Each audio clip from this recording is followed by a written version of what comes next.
Today, I'm joined by a very special guest. He is the President of the United States, Mr. Barack Hussein Obama.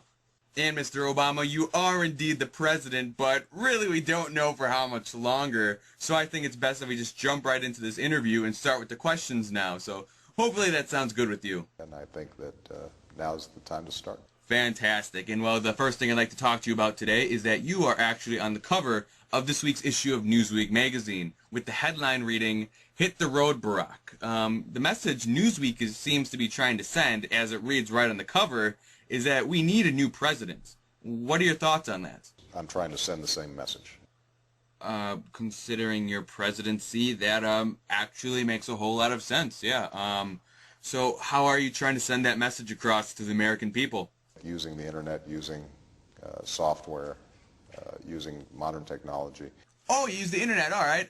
So I'm guessing not everyone in the White House was too thrilled about having to send millions of emails out in order to get your message across to everyone in the country. Maybe you had to bribe them with something, possibly fancy computers in order to fix this problem?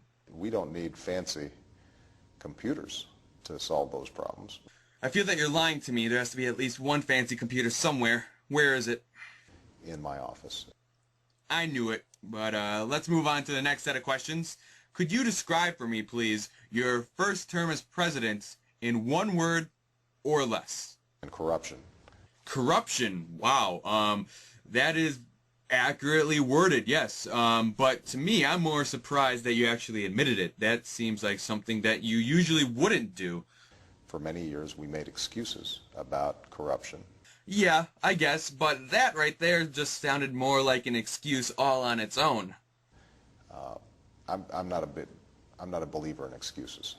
But didn't you just say that for many years you know what? Let's just drop it and move on to the next question.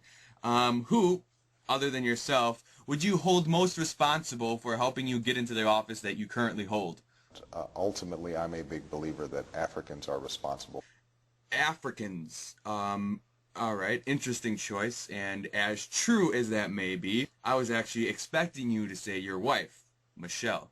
So since Michelle is your partner in crime, if you will, what do you love most about her? Djibouti. Mr. President, with all due respect, nobody, and I mean nobody, wants to hear about your wife's Djibouti. I think you make a very important point. I mean, do you really want to bring something like that up during this important election season? And we want to highlight that. Well, Mr. President, can you promise me, at least for the rest of this interview, that your wives, and yours for that matter, Djibouti, will not be brought up again? We're not going to be able to fulfill those promises. Let's change topics. What's your outlook on, I don't know, let's say Tanzania? You've seen some very good work by the administration in Tanzania focusing on how to deliver concrete services to the people. And wherever folks want to help themselves, we want to be there as a partner.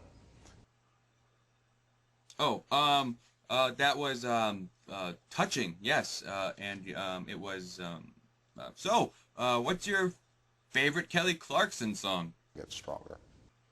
Not bad. Stronger. It's an okay song, but I'm surprised you didn't pick the song Gone, because, you know, after November 6th, that's what you're gonna be.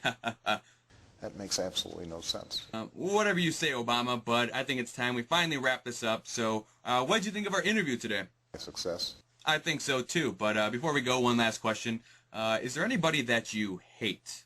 Anybody who's occupied my office and their children. Wow, not shocking at all, but I think we're going to end on that positive note. So, Mr. President, thank you for being here with us today. And everyone else, thank you for watching, and we'll see you in our next interview.